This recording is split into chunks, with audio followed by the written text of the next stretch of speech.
A new Belgian car heist movie with a lot of heart. Let's talk about Hazard.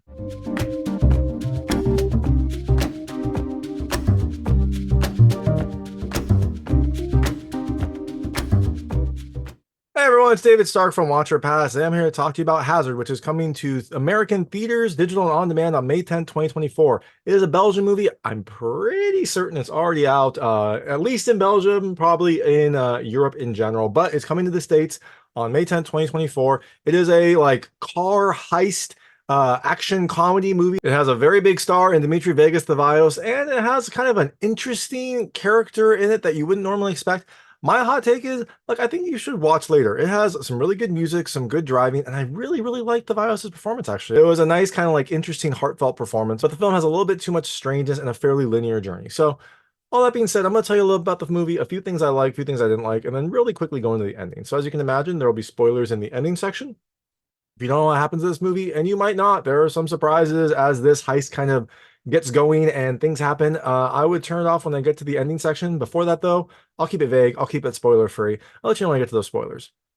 So in Hazard, you have Noah, who is someone who loves his car, he loves his girlfriend, he loves his daughter, and he is kind of meticulous in some of those things. He keeps his car perfectly clean. He, seems to be doing really nice things for his girlfriend and his daughter. He seems to be a good father.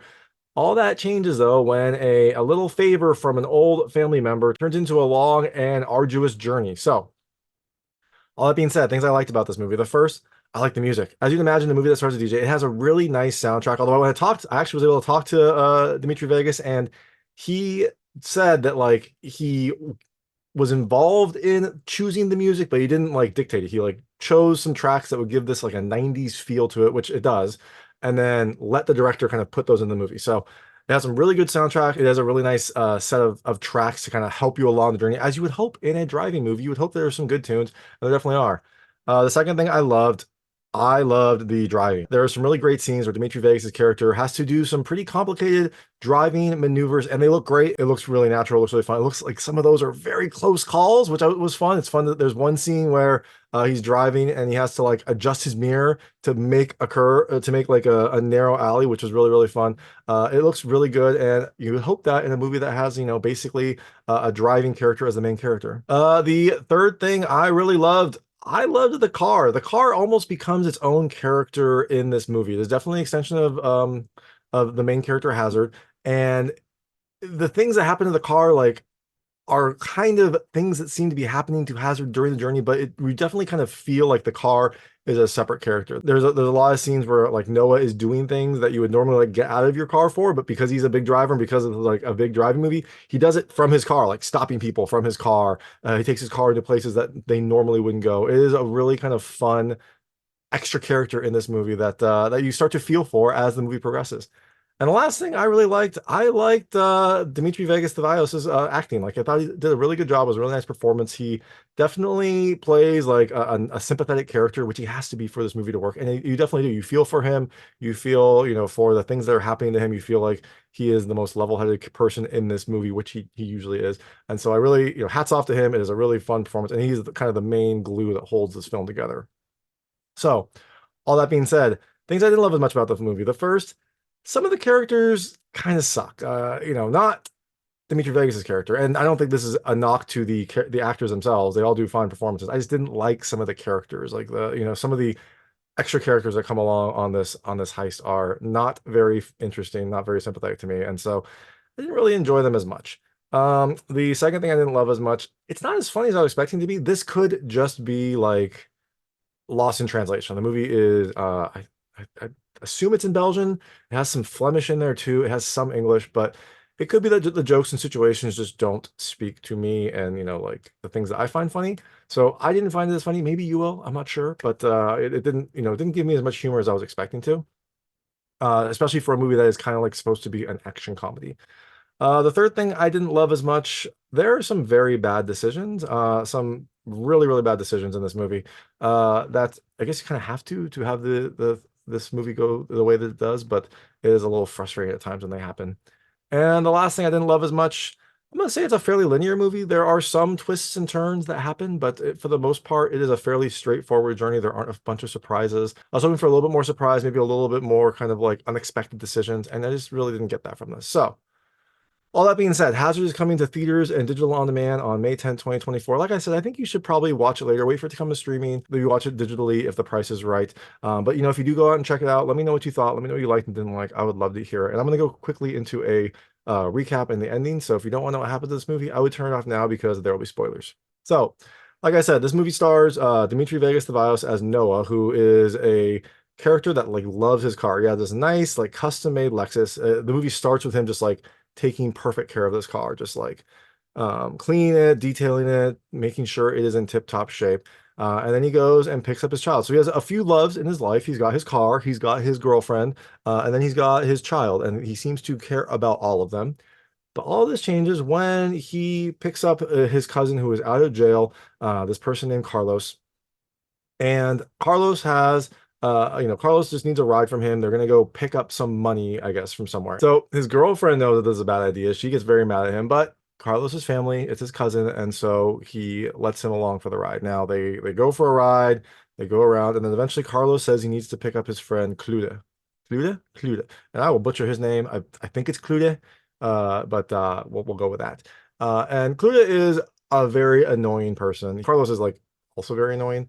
They're both very. I think they're supposed to be kind of like comedic characters. Again, I didn't find them super funny, but you know what? That might just be me. That might just be the translation. I'm not sure. But they have to pick up Clude. Clude is in getting out of prison, I think. He gets in the car like directly out of prison, and he is just a mess. Like he's sweaty. He has this like weird minor Hitler mustache that he talks about. He is like uncouth. He's like eating something in the car, and Noah has a rule, he doesn't allow food in the car. Clude is just eating in the car, and then he like wipes his hand on a chair, and I was like, dude, that's just like that's too much. But in any event, Clude and Carlos take Noah to this address, and they get there, and they're like, the cash is in here, and so they go into this house. I think they have the gate code. I think that was the code that they were talking about for the cash.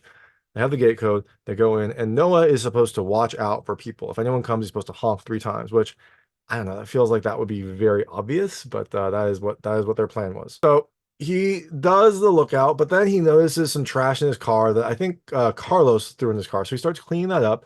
And unfortunately, while he's doing this, I mean, like, look, Noah, you had one job, just be on the lookout. He gets distracted. He cleans his car. And while this is happening, the owners of the house come home. And so the next thing that happens, Noah gets shocked because Carlos and Cluda are like banging on his car, getting into the car and telling him to drive. Before that happens, boom, boom, boom, you got some gunshots in the car. So poor Noah's beautiful car now has some gunshots. He has to keep driving. I think they break his, his one of his lights, I think. But he's able to get out of there. He's able to like not avoid getting shot, and they're driving. They stop at a light. They open up what these cases that Carlos and Cluda got, and it's these like vials of weird blue balls. And he's like, "Where's the cash?" And I guess they didn't realize that it was these blue balls. They think they're going to be able to sell them, but again, very risky. Seems like not the best heist decision in general. And then they notice that Cluda is like kind of leaning back and like frothing from the mouth. And Carlos looks at him, and there's like a hole right in his like face. And it's not bleeding, which is weird. I mean, I guess I've never been shot in the face. I haven't seen someone get shot in the face, so I don't know if it'll bleed, but it's not bleeding. Carlos goes and like pokes it with his finger, which again, remember, bad decisions. He pokes it with his finger, and it starts just like gushing blood out. And Cluda starts like, hemorrhaging blood. And while they're here at a while they're here, this is a stoplight in the middle of the city. The lady next to them like notices this and starts like getting disgusted, and so they try to like hide Kuda's face. Noah is just like kind of like smiling and trying to ignore it. And eventually they drive. So now they have to figure out what to do with Cluda. I don't think he's dead yet, but he looks like he's probably gonna be dead real soon. So they're gonna drop him off somewhere and then call the hospital to tell them that like this is where someone is. Come pick him up. So they go to like a deserted place. It's like like an empty lot with a shipping container. They carry Cluda into the shipping container, and then they come back. And when they come back, there's a cop there. A cop is pulled up and he's looking at the car. And like this must be the worst cop in the world because like Noah's car has bullet holes in it. There's blood all over the back seat from where Cluda was bleeding out. And he's just look, the cop is just like essentially nonchalantly asking them for a bribe. And they can't really hear what he wants as a bribe because while he's saying it, a train goes by and they can't hear, but they hear something about essentially it sounds like he wants sex. And so Noah's like, okay, Carlos, like go do it. Um, but then, no, but then the cop is like, both of you. And so you're like, okay, this is gonna, turn interesting. He wants them to both get in the car. And then the cop essentially proceeds to like have sex with the car. He's like licking the window, he's like licking the windshield, rubbing it. And again, this was weird. Like again, I don't maybe he's just lost in translation. It wasn't very funny to me. It was like just weird. It wasn't super shocking. It is what it was. He then eventually has sex with the tailpipe of the car using some lube. And I guess that's it. I guess that's the bride that he wanted. Maybe he really likes Lexuses. I'm not sure. He finishes up. He goes on his way. They go on their way. So after this, he drops Carlos off at a club because he just wants to be done with this whole thing, and moves on. He goes to pick up his daughter. And during the drive, he makes a bet on this big fight that's happening that night. I forget who it is. I think it's a boxing match. It's two big fighters, and Noah has a good feeling. He doesn't have great credit with this gambler, but he basically says, he's got a tip. He wants to make this bet, and so the gambler allows it, basically saying like, if you lose, I'm gonna break your knees. Noah seems very confident. He even ups the bet later in the day. So he's driving to go pick up Zeta, and then he gets a call from an unknown number. And that unknown number basically says, like, I've got your kid, I've got Zeta. I want you to return my drugs and all three of you to come meet me. And so Carlos is like very unhappy about this, as you'd imagine, because they have his kid. This one stupid favor that he did for his cousin has turned into a very bad situation. So how does this person track Noah down? Well, Noah didn't realize that this was going to be like a robbery, so he didn't remove his vanity plate. So his vanity plates are Hazard, H4Z4RD. And that is probably a very easy vanity plate to track down. So this person tracked him down. So now Noah has to get Carlos, get Clude and the drugs, and meet this person, or else his daughter is probably going to be killed. So he goes to find Carlos. He tracks him down to a park. And at the park, he is like rapping with some random people. Carlos, when he was in prison, kind of became a rapper, a very bad rapper. They play one of his songs. It's not very good. Is a unique song. That is a fairly funny scene, but it is not a good song. Noah is able to get Carlos, get him back into the car. But as he's leaving, his car is getting towed. He parked in the handicap spot. Noah is like falling apart, probably because he has so much on his mind. And so he like parked in the handicap spot to get Carlos. Carlos was tripping on drugs and like fighting him. He didn't want to come with him. Again, Carlos kind of sucks throughout this movie. Another character I just didn't really care for. And so when he's finally able to get Carlos back, Noah's car is getting towed. And so then they have to like go in and try to like get the car out. They're able to like break it out. But when they break it out, the bumper like falls off, like at least the vanity bumper, the vanity wrap bumper part of it. So his poor car, which started off pristine, is slowly just getting destroyed throughout this movie. They track down the person that Carlos, so he's like, I want the drugs. And Carlos like, I already sold them. And they track down who he sold them to. It's a bunch of kids. They try to get the drugs back. The kids basically take their money and then jump on their bikes and leave. And this is where you get like a kind of an interesting scene. Like, remember when I said how a lot of stuff Noah will do that you might do in person, but he does it with his car. He like starts trying to like get these kids to stop with his car. So like drive in front of their bikes as they're going, and then he just starts following them. And the kids bike into, I guess, the Antwerp tunnel. It's this like tunnel that you go into, and it's an elevator, and then it's a pedestrian tunnel that you can walk under, and then I guess get to the other side. Well, Noah decides to drive into this with his car. He gets into it with his car, it fits perfectly, goes down the tunnel, opens up, and he drives after to get these kids. He eventually tracks these kids down. He doesn't kill them. He just, hurts them a lot when one of the kids, I think he like falls off his bike and gets hurt. Takes his backpack with the drugs, gets in the car, has to evade some like cops who are on foot, and he's like backing up through the tunnel, trying not to hurt anyone. Makes it back into the elevator, gets up, and then basically is gonna go get Cluda, and Carlos is like, he's out. Like Carlos, like, I don't want to go back to prison. I don't want to do it. And this again, I like Carlos sucks because he is the whole person behind this plan. He's the one that got the drugs. He's the one that sold the drugs. Then they had to go get them back, and now he's complaining about having to like own up to it. But again, I did like this because then Noah has to use the car basically to fight Carlos because Carlos is trying to get away, and Noah like drives the car to stop him. And eventually, I think he like hits Carlos lightly with his car, and like basically forces Carlos to come back and help. They go and get Cluda. When they get Cluda, Cluda is like mangled because I guess a wild dog attacked him. And this is a story about this like I don't know, urban legend that I think Carlos told Noah, or Carlos dressed up for Noah when he was a kid. He called it like the 8 o'clock dog, and he basically like dressed up as a dog when Noah was hooking up with someone and like barged into his room and like said he was the 8 o'clock dog. And then now with Cluda, there is a wild dog there that has like ravaged him, and so they are all stuck because they need to get Cluda, but this dog is here. Eventually, Carlos is able to get the dog because one of the drug dealers had a grenade in his backpack. And so Carlos gets the grenade, puts it in like a food bag, holds the pin, puts it out the window. I mean, I guess hats off to Carlos. He's like almost sacrificing his hand for this. He doesn't lose it, but it could have. The dog like grabs a grenade, pulls it, the pin comes out, dog blows up, 8 o'clock dog is dead. So they get to this meetup location. It is at a pier essentially, and the person tells them to drive up onto this ferry. Probably not a good sign, probably not good for them. It is night, it is a ferry. They are probably not going to be in a good situation, but they do it.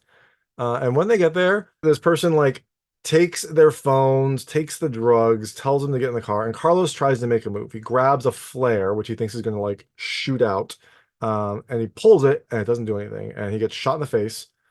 But when he falls, the flare does finally shoot, and it shoots up in the air. So not a great sign. Everyone sees. I think this might maybe help Noah because he doesn't get shot, but he does get tied to his car. They like have his daughter get in the back of the car. He gets in the driver's seat. They zip tie his hand to the like the arm, the I don't know what you call it, the thing that you hang clothes on essentially, or the thing that you hold on to in the door when you're like making a quick turn, whatever that is, the handle, I don't know. And then then the person, then she tells him to like back to put his car in neutral, and they push his car out the back of the ferry into the water. Not good for Noah and Zeta. Their car sinks to the bottom of the ocean, and you see around him there are a lot of other cars here as well. So this seems like a common tactic that this person is doing. This person seems to be getting rid of bodies by getting them into the cars and then just dumping them in the ocean. So hats off to Noah again. He does not seem to be too concerned about himself. He's concerned more about Zeta. So he tells her that she needs to hold her breath, and he like creates a flotation device for her with like a bag and a basketball that's in his car. He tells her to like hold on to this as soon as he opens the sunroof and like go up to the top. And so he does this. He opens the sunroof. Zeta gets up and floats to the top. And then now Noah is in a predicament because he is like stuck here with his hand zip tied to this handle. So he tries to break it. He can't break it. He doesn't have anything to cut the zip tie with. And then he remembers this €2 coin that he's had. He got a crack in his windshield earlier, and the advertisements on the radio were like, if it's less than a €2 coin, we can fix it immediately. And so he has been using that €2 coin to measure the crack. Unfortunately for his car, the crack had grown bigger, and now his car is submerged in water, so it's probably not going to be fixed. But he has that €2 coin. He uses that to like unscrew part of the handle, gets the handle off, gets out. He can't fit through the sunroof because it's not big enough. It's perfect for a child, but not for him. So he has to kick his own windshield out, swim up to freedom, and he emerges from the river. He yells for Zeta. Zeta's there. The ferry is not that far away. They can clearly see him. So I mean, I think he should have been quieter because she probably doesn't want him to survive. She probably would have shot him. Although maybe she wouldn't want to because then there would be a body like floating above where they dump bodies. But in any event, he gets up, he gets Zeta, they're together, they've survived. And I did like this also because like this was very much like a rebirth kind of situation. The car and Noah fall to the bottom of the ocean, and Noah emerges anew as like a new person with new priorities in life. So now that they're out of the water, Zeta very smartly asks like, where's the car? And Noah's like, it's with the fishes. And she's like, how are we gonna get home? And he's like, I guess we'll take the bus, which is another fun scene because Noah was all about driving, and so they're gonna have to take the bus home. After this happens, the camera pans over to an arena, and you just hear like the sound of announcers and whatnot talking about this fight, talking about it's the fourth round, and someone is gonna have to like go all out to bring this person down.